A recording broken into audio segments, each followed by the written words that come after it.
Salut tout le monde! Vous préparez le Delpha 2? Alors vous êtes au bon endroit. L'une des clés pour réussir, c'est de savoir décrire le monde autour de soi.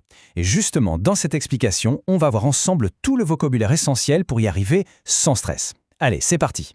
Alors, l'objectif aujourd'hui, il est super simple. C'est de vous donner les mots pour parler de votre environnement, de vos voyages, de la géographie, bref, de tout ça avec beaucoup plus d'aisance. Tenez-vous bien parce qu'à la fin, promis, vous aurez tous les outils qu'il vous faut. Bon, on va commencer notre exploration par ce qui est juste là, tout près de nous. C'est logique, non? Pour bien décrire le monde, il faut d'abord savoir parler de la nature de tous les jours, celle qu'on voit tout le temps, les plantes, les animaux, les choses simples. Allez, imaginez-vous un instant dans ce jardin. Vous y êtes? Qu'est-ce que vous voyez? C'est typiquement le genre d'image qu'on pourrait vous donner à l'examen du DELF en vous demandant de la décrire. C'est donc vraiment le point de départ parfait pour commencer à pratiquer. Ok, on commence avec la flore. Pour décrire ce qu'on voit, il nous faut des mots. Évidemment, un jardin. Ensuite, on a les arbres. Par exemple, un sapin, un chêne. Et un jardin sans fleurs, ce n'est pas vraiment un jardin, n'est-ce pas? Alors on a une rose, une tulipe ou même un mimosa. Et bien sûr, les bases comme une feuille et une plante. Petit conseil entre nous, essayez vraiment de visualiser chaque mot. Ça aide énormément à les retenir. Bon, le décor est planté, c'est super. Mais il manque un peu de vie, non? Alors, après les plantes, on va s'intéresser aux créatures qui habitent notre monde. Et oui, les animaux. Alors là, il y a une distinction super importante à connaître, la différence entre les animaux domestiques et les animaux sauvages. D'un côté, vous avez les classiques, un chat, un chien, un cheval, tout ce qu'on peut trouver dans une ferme, et de l'autre, les animaux sauvages, un éléphant, un lion, un requin, ce qu'on va voir aux zoos ou, si on a de la chance, dans la nature. Croyez-moi, savoir faire cette différence, ça va vraiment vous servir pour raconter une visite ou un voyage. Ok, on a vu ce qu'il y a juste autour de nous. Maintenant, on va prendre un peu de hauteur, on va dézoomer. On passe de notre jardin à quelque chose de beaucoup plus grand, la géographie des pays et des continents. Et la voilà, notre belle planète, la Terre. Comme vous le savez, elle est divisée en 5 grands continents. L'Europe, l'Afrique, l'Océanie, l'Amérique et l'Asie.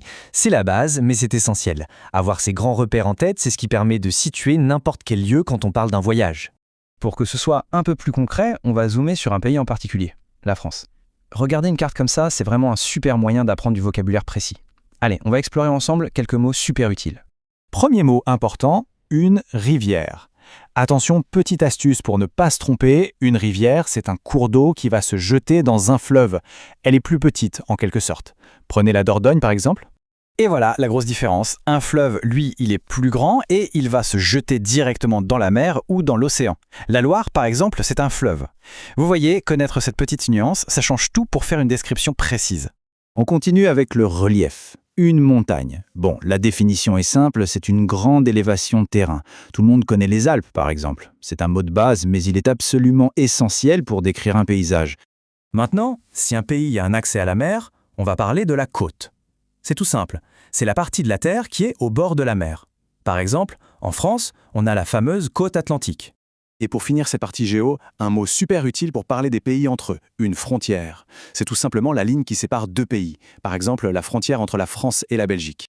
Bon, connaître les mots, c'est bien, c'est la première étape, mais le plus important, c'est de savoir les utiliser. Alors maintenant, on va voir comment on peut mettre tout ça en pratique pour parler de ses propres expériences, de ses voyages. Ça, par exemple, c'est une super question pour lancer une discussion sur les voyages. Sur quel continent tu es déjà allé ? On utilise le mot continent qu'on vient de voir, et surtout, ça ouvre la porte à une vraie conversation. C'est exactement ce qu'on attend à l'épreuve d'interaction du DELF. Et pour répondre, pas besoin de faire compliqué. Regardez cette phrase. J'ai passé 1 an en France pour mes études. C'est simple, c'est direct, on utilise le passé composé pour parler de son expérience, c'est une compétence clé pour le niveau A2. Et franchement, ce n'est pas si difficile si... Cet échange-là, il est génial pour apprendre à parler de la durée. D'un côté, on pose la question avec « depuis longtemps » et de l'autre, on répond avec « ça fait que ». Ça fait 2 ans que je suis là. C'est une structure super courante en français pour parler de quelque chose qui a commencé dans le passé et qui continue encore maintenant. Et là, on est en plein dans l'organisation, comment faire des projets. On va au zoo, on utilise un des mots qu'on a vu, zoo, et on enchaîne avec des petits mots tout simples comme « après » et « le futur », on ira visiter. C'est un dialogue super concret, facile à imaginer et facile à refaire. Bon, on a vu plein de choses. Maintenant, c'est à vous. Parce que la meilleure façon d'apprendre, ça reste de pratiquer. Alors, on met tout ça en application tout de suite.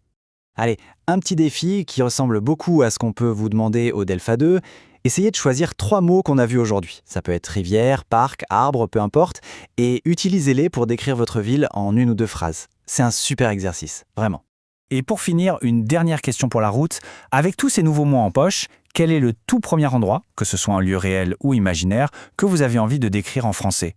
Ça peut être votre parc préféré, une montagne que vous rêvez de voir, un pays lointain. Laissez votre imagination vous guider, c'est la meilleure des motivations.